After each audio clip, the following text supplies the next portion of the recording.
आज हम दूसरा वीडियो लेकर आए हैं आपके लिए standard 8 chapter number 1 video part 2। Video part 2 start करने से पहले हमने जो लास्ट वीडियो के अंदर जो पॉइंट्स हमने लिए थे वो एक बार हम रिवाइज कर लेते हैं, एक बार फिर से उस पर डिस्कस कर लेते हैं। हमने कुछ 3 पॉइंट्स के बारे में समझा था। पॉइंट नंबर 1 हमारा था अराइवल के बाहर के लोग, बाहर की कंट्री के लोग यहाँ पे क्यों आते हैं, किस रीजन से आते हैं, क्या करने के लिए आते हैं, वो पॉइंट बारे में हमने थोड़ा नॉलेज दिया था। उसके बाद का सेकंड पॉइंट था क्रिस्टोफर कोलंबस का।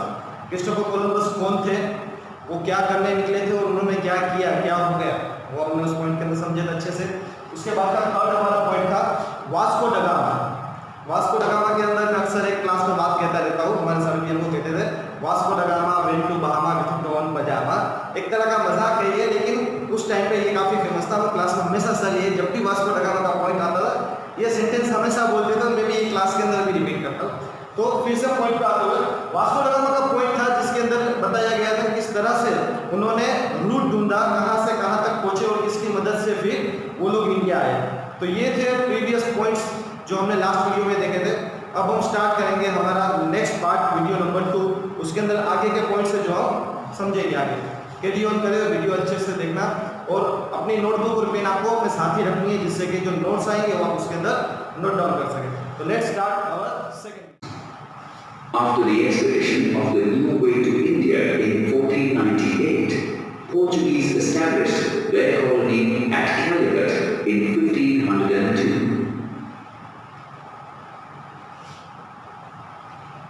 Albuquerque was appointed as the governor of this first Portuguese colony.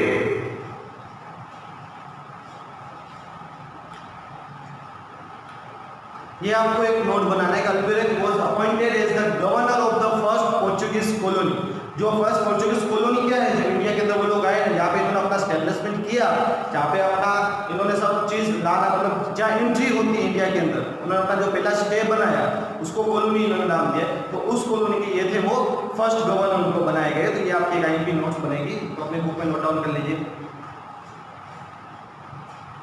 Albuquerque moved towards north and captured Goa in 1506. After 1500, that is, almost after 100 years, Portuguese got control over Calicut, Goa, Mangalore, Cochin, Diu, Daman, etc. देखिए उनके आने के बाद उन्होंने ये जो आपके सामने स्क्रीन पर है उतनी जगहों के ऊपर उन्होंने अपना कब्जा करना स्टार्ट कर दिया। अब यहाँ पे क्या है कि उनको पता है कि इंडिया से हमको काफ़ी फायदा होने वाला है, तो अब वहाँ से आकर वहाँ से सामान लेकर जाना उससे बेटर है कि हम वहीं पे अपना एस्टेब्लिशमेंट कर लेते हैं। तो उस वजह से इन्होंने कोचीन से लेकर दमन, गोवा, दीव तक इन्होंने उन जगहों पे अपना कब्जा कर लिया। वहाँ पे उस जगहों को उन्होंने पोर्चुगीज की जगह को एस्टेब्लिशमेंट का नाम दीजिएगा। In the early 17th century, the business and trade of the Portuguese started moving towards Bengal. अभी धीरे धीरे उन्होंने जो अपना बिजनेस है वो स्टार्ट किया और धीरे धीरे ये सब जगह के बाद वो बंगाल की तरफ उन्होंने बढ़ना शुरू कर दिया। ये बात हो रही है 17th सेंचुरी की, खास याद रखिए 17th सेंचुरी की बात चल रही है। At that time, Mughal Emperor Shah Jahan was ruling Delhi. The provinces of Bengal complained against the behavior of the Portuguese. जैसे कि 7th स्टैंडर्ड के अंदर हमने हर एक राजाओं के बारे में पढ़ा था, कौन सा राजा कहाँ पर है, उसी तरह से हमने शाहजहाँ के बारे में भी पढ़ा हुआ है कि वो दिल्ली के राजा थे, मतलब उस टाइम पे तो है, इस टाइम पे हम बोल सकते थे। तो Bengal complaint against the behaviour of Portuguese, Portuguese के लोगों ने उनसे कंप्लेंट की कि वो बाहर से आए और उन्होंने यहाँ पर आके अपना कब्जा जमाना शुरू कर दिया। Shah Jahan ordered to destroy the Portugal fort at the bank of River Hooghly, and ships were set ablaze. Slowly, the Portugal kingdom ended. अब क्या हुआ था कि जब ये बात शाहजहां तक पहुंची तो उन्होंने इस चीज के ऊपर एक्शन लिया।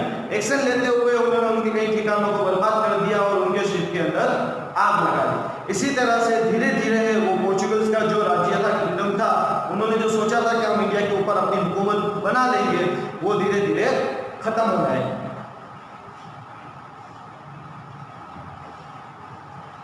The control of Portugal remained limited to Diu, Daman and Goa.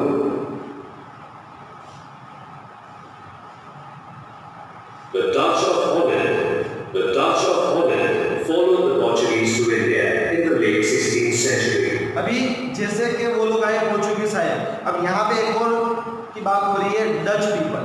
अभी डच पीपल वालों ने भी देखा ये चीज़ें छुपती नहीं, उन्हें पता चल गया है कि इंडिया से ये लोग माल लाते हैं, ट्रेड करते हैं, बिजनेस वहाँ से कर पूरे इंडिया के अंदर वो सेल कर पूरे वर्ल्ड में वो सेल करके ज़्यादा वेल्थ कमाते हैं। तो इसीलिए अब उनको देखते हुए डच है वो भी उनके पीछे पीछे इंडिया आ गए। कब आए तो 16th सेंचुरी में। The Dutch established their colonies in Pulicat and Madras, presently Chennai, and then Agra in 1663. Pulicat और मद्रास प्रेजेंटली उसको क्या नाम से हम जानते हैं तो चेन्नई, उसके बाद आगरा इन 1663। After the arrival of the Britishers, the Dutch could not sustain themselves in India.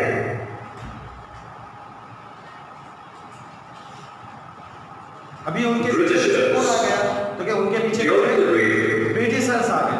अब ब्रिटिशर्स आने के बाद वो लोग थे वो अपना कब्जा है वो पूरी तरह से नहीं रख पाए। आगे क्या फॉर्म में आपको अच्छे से मैं समझाऊंगा ये point. Reign of Queen Elizabeth from England, the British East India Company was established in England in 1600. ये कहीं भी नोट बनेगा आपके बुक में कि during the region of queen Elizabeth from England, जैसा कि ऑल नो आपको पता है ब्रिटिशर्स को भेजने वाले कौन थे, क्वीन एलिजाबेथ, वहां से इन्होंने इंग्लैंड से इनको भेजा था। कब आए थे और क्या करने आए थे? जो कंपनी आई थी कंपनी का नाम भी इसमें दिया हुआ है कि the British east India company कौन से साल में एस्टैब्लिश हुई तो 1600 सेंचुरी के अंदर एस्टैब्लिश हुई। ये आपके एक आईपी नोट बनेगी।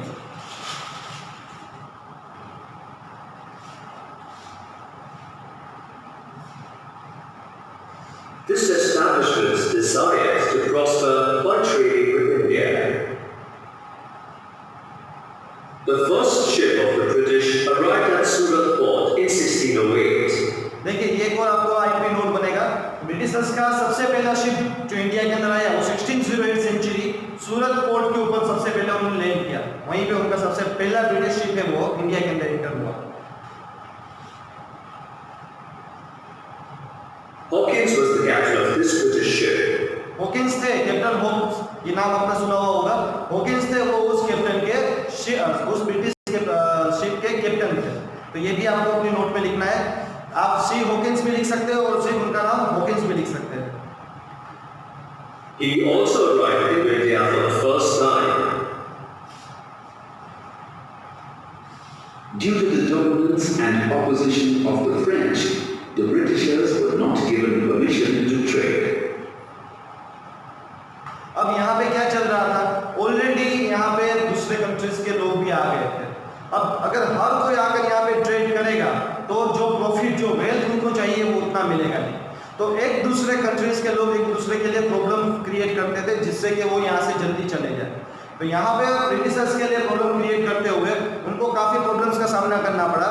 और यहाँ पे उस टाइम पे जैसे कि आपको ऑलरेडी पता है कि उस टाइम पे राजाओं का टाइम था, अलग अलग राजाओं के अलग अलग एरियाज थे। तो अगर आपको उस एरिया के अंदर एंटर होना है, वहाँ पे ट्रेड करना है, तो सबसे पहले उस राजा की परमिशन आपको लेनी पड़ती थी।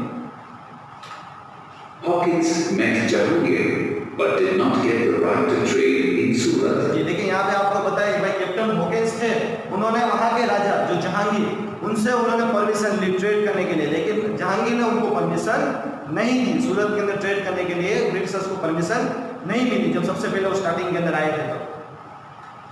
Thereafter, Sir Thomas Roe assumed it.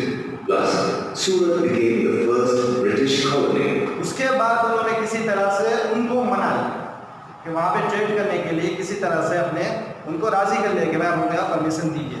अब जैसे ही वो मान गए, उन्होंने अपनी सबसे पहली ब्रिटिश कॉलोनी है वो सूरत के अंदर एस्टैब्लिश की। When Shah Jahan came to power in Delhi, he gave the British the permission to trade even in Bengal.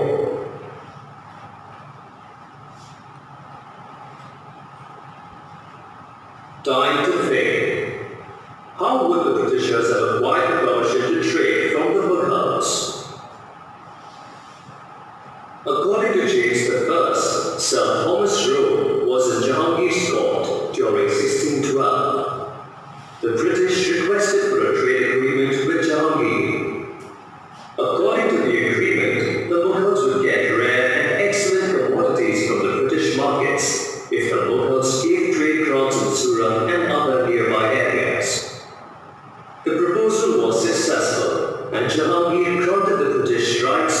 in Surat. यहाँ पे एक पॉइंट क्वेश्चन पूछा हुआ है कि ब्रिटिशर्स ने जहांगीर को कैसे मना लिया, मतलब स्टार्टिंग में जब आए तब उन्होंने मना किया, फिर वो कैसे मान गए, तो उसके पीछे का रीजन इसके अंदर बहुत अच्छे से इन्होंने समझा दिया, हम शॉर्ट में समझ लेंगे कि उन्होंने उनको बहुत अच्छा बिजनेस प्रपोजल दे दिया, लालच दी, इन सब हम कह सकते हैं ना, एक तरह की लालच दी कि अगर आप हमको परमिशन देंगे तो हम आपके लिए ये चीज़ करेंगे। तो एक बहुत अच्छा बिजनेस प्रपोजल है जो ब्रिटिशर्स ने उनके लिए रखा, वो देखते हुए जहांगीर ने ब्रिटिशर्स को परमिशन दे दी अपने यहाँ पे ट्रेड करने के लिए।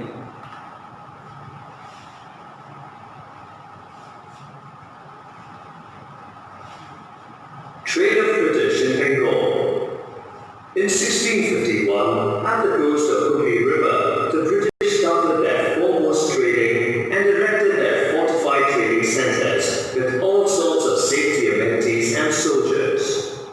अभी धीरे धीरे उन्होंने अपना ट्रेड सेंटर बनाना स्टार्ट कर दिया, हुगली रिवर के किनारे पे उन्होंने अपना मेन सेंटर बनाया और साथ में उस पूरे एरिया को उन्होंने अपने सिपाहियों से कवर भी किया for safety reason.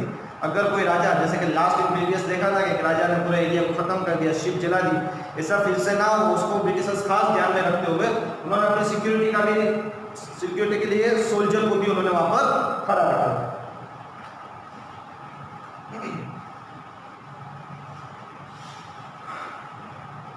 Time to think. The British built trade centers, forts, and kept soldiers for trading. Why? The British built forts to get local residents and to stop foreign goods. The Britishers were the rivals of the French and other regional kingdoms, so they built fortified centers and kept the army for their safety only. जैसे मैंने आपको समझाया था कि इन्होंने अपनी safety के लिए अपनी आर्मी बना के रखी, क्योंकि जो भी अपना सामान है वहाँ से ट्रेडिंग के लिए वो उस जगह पे लाते हैं और वहाँ से वो एक्सपोर्ट करते हैं, तो दूसरे जो कंट्रीज के लोग थे वहाँ पे वो उनको नुकसान ना पहुँचाए, उसके लिए उन्होंने सेफ्टी के लिए अपनी सोल्जर आर्मी को वहाँ पे तैनात करके रखा था।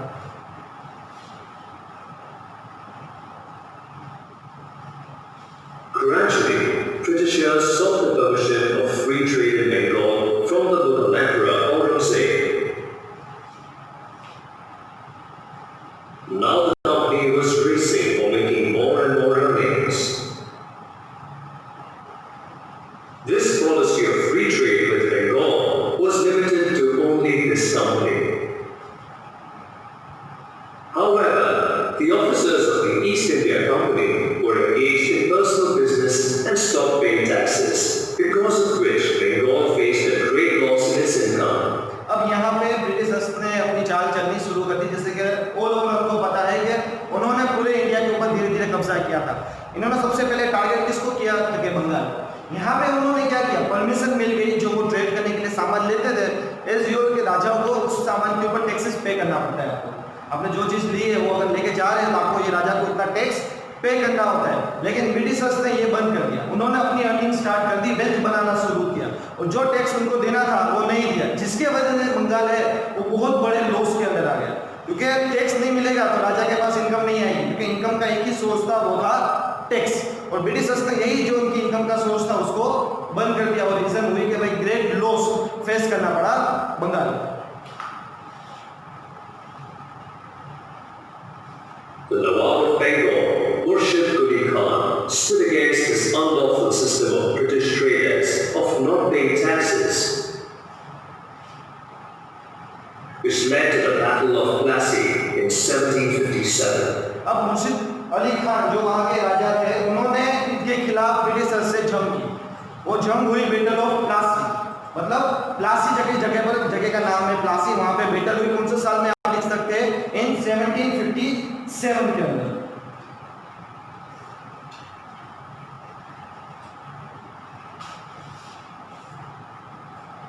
At first, British began to trade and sought permission from the Mughal kings Jahangir and Shah Jahan.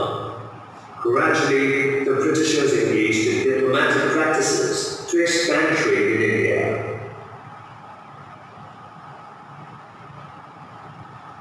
Activity.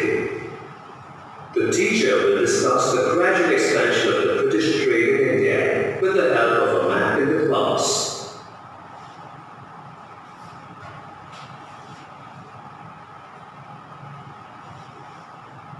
The French. यहीं तक रखेंगे।